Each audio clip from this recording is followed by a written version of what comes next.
මේ රස කැවිල්ල නම් ඔයා මීට කලින් කවදාවත් කාලා නැතුව ඇති. හදා ගන්නත් ගොඩක් ලේසි. ඕන වෙන්නේ අඩුමඩු අමුද්‍රව්‍ය ටිකක්. හවස ටී ටයිම් එකට එහෙම මෙන්න මේ රස කැවිල්ල හදාගත්තොත් සතියක් දෙකක් උනත් තියාගෙන කන්න පුළුවන්. එහෙනම් බලමු කොහොමද හදන්නේ කියලා. සීනි ග්‍රෑම් 150ක් අරගත්තා. ඒකෙන් මේස හැඳි දෙකක් තුනක් විතර දාලා තද පාටක් එනකන් කැරමල් කරගන්න ඕනේ.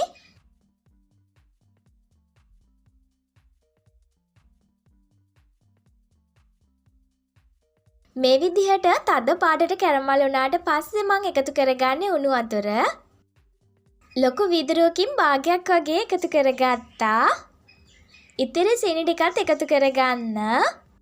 සීනි ටික හොඳට දිය කරගන්න.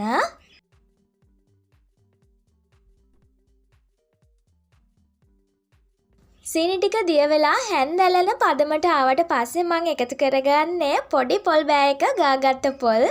ග්‍රෑම් වලින් නම් 60ක් 70ක් වගේ. ඊට පස්සේ තෙත ගතිය මේ වගේ ටිකක් අඩු වෙනකම් පොල් පෑන් ටික මලව ගන්න ඕනේ.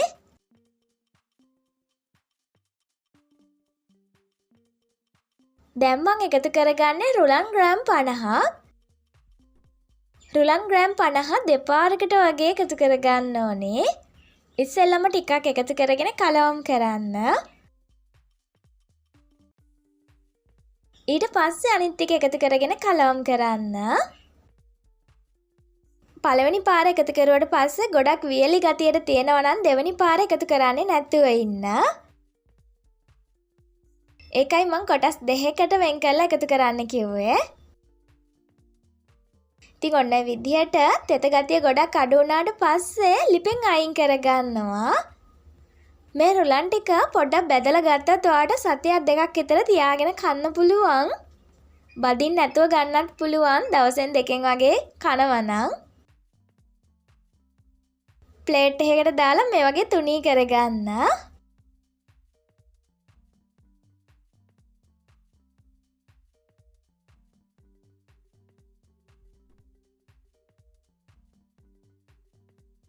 ඔන්න ඔය විදිහට. ඊට පස්සේ මම ඩාර්ක් චොක්ලට් කෑලි දෙකක් ඩබල් බොයිල් ක්‍රමයට දිය කරගත්තා. ඩාර්ක් චොක්ලට් ඕනේ සාමාන්‍ය කන්න ගන්න චොක්ලට් එකක් උනත් අරගෙන දිය කරගන්න පුළුවන්. චොක්ලට් ටික විතරක් දිය කරගන්න කිරි හැම එකතු කරන්නේ නැතුව. ඊට පස්සේ මේක උඩින් චොක්ලට් ටික ගන්න.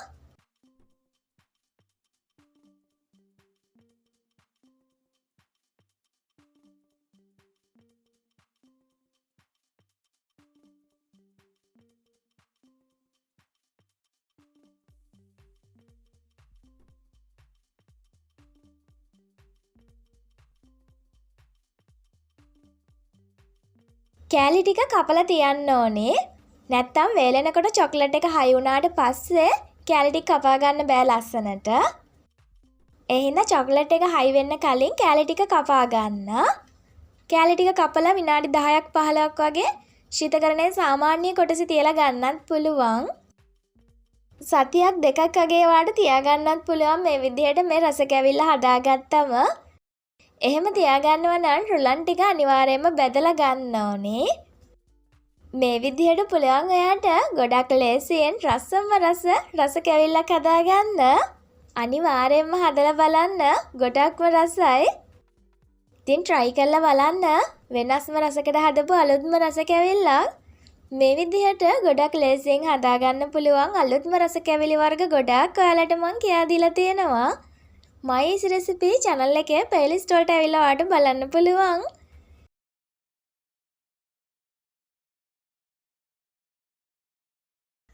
හදිස්සියකට එහෙම ඔයාලට මේ විදිහට හදාගන්න පුළුවන්. හරිම රසයි. ඒ වගේම තමයි හදාගන්න ගොඩාක්ම ලේසි. අඩුමඩු අමුද්‍රව්‍ය ටිකක් ඕඩ වෙන හින්දා ඕනිම කෙනෙකුට හදන්න පුළුවන් ලේසියෙන්ම. මේ කේක් එක හදාගන්න උපකරණ එහෙම මොකුත්ම ඕන වෙන්නේ නැහැ. හරි ලේසි කේක් එකක්. එහෙනම් අපි බලමු කොහොමද හදාගන්නේ කියලා. මම අරගත්තා වේෆර්ස් පැකට් දෙකක්. වැනිලා එකනොයි ස්ට්‍රෝබෙරි එකනොයි. සාමාන්‍යයෙන් වේෆර්ස් 30ක් විතර ඕන වෙනවා මේක හදාගන්න. ඊට වඩා අඩුවෙන් අරගෙනත් හදාගන්න පුළුවන්. ටිකක් ලොකුවට හදාගන්නවා නම් 30ක් විතර ඕනේ. මාගරින් ග්‍රෑම් 150කුත් ඕනේ. අයිසින් සීනි ග්‍රෑම් 300ක් ඕන වෙනවා. ඔන්න ඔය තුන ගත්තම අපිට මේ කේක් එක හදාගන්න පුළුවන්. ඉතින් කේක් එකේ රසය තව ටිකක් වැඩි කරගන්න තියෙනවා නම් කොකෝ පවුඩර් ටිකක්, කජු ටිකක් ගන්න. මේ දෙක අත්‍යවශ්‍ය නැහැ. අර තුනෙන් හදාගන්න පුළුවන්. ඉස්සෙල්ලම මම මාගරින් ටික භාජනයකට දාගෙන හැන්දකින් කලවම් කරගන්නවා. ක්‍රීම් එකක් ගානට එනකන් කලවම් කරගන්න ඕනේ.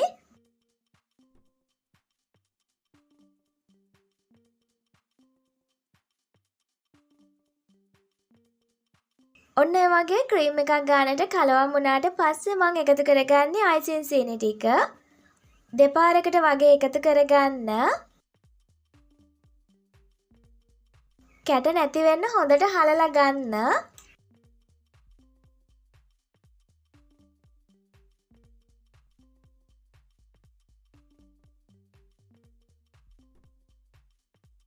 කලවම් කරගත්තට පස්සේ බටර් අයිසින් ටික හදාගන්න පුළුවන්.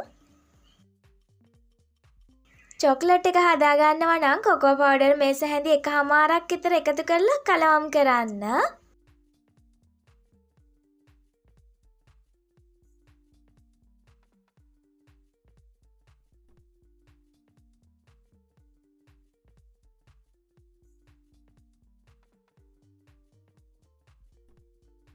ඉස්සෙල්ලම අයිසින් ටිකක් ගන්න ඕනේ.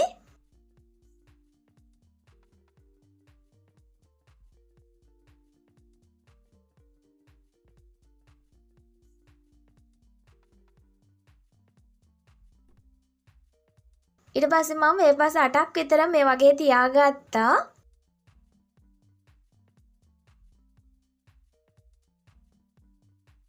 ඒකට උඩින් ආයෙත් තුනියට වගේ අයිසින් ටික ගා ගන්න.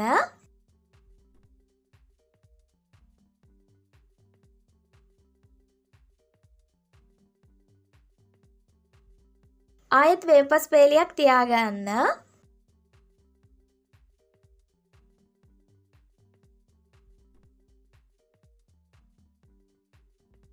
මේ විදිහට වේපස් පේලියක් තියාගෙන ඒකට උඩින් බටර් අයිසින් ගන්න.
ඒ විදිහට තට්ටු 5ක් මන් තියාගත්තා.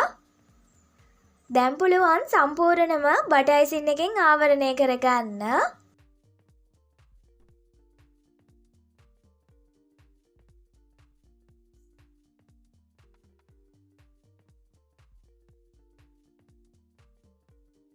කලින් කිව්වා වගේ තියනවා නම් කජු ටිකක් උඩින් දාගන්න. ඔයා ගාව කුකින් චොක්ලට් එහෙම නැත්නම් කන්න ගත්ත චොක්ලට් එහෙම තියෙනවා නම් ඒවත් එකතු කරගන්න පුළුවන් උඩින්. එතකොට තවත් ලස්සනට රසට හදාගන්න පුළුවන්. ඊට පස්සේ ෆ්‍රිජ් එකේ සාමාන්‍ය කොටස පැය 2ක් විතර තියන්න.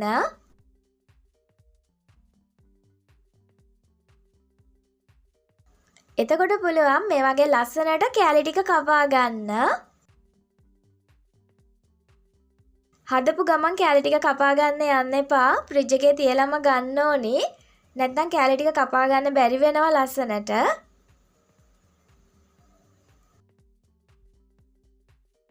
ඔන්න ඔය විදිහට ගොඩක්ම ලේසියෙන් රසම රස කේක් එකක් හදාගන්න පුළුවන් ටී ටයිම් එකට එහෙම. ගිහින් එන්නම් ආයෙත් ඉක්මනින්ම හම්බ වෙමු ලෑස්ති රෙසිපි එකකින්. ඔයාලට සුබ දවසක්.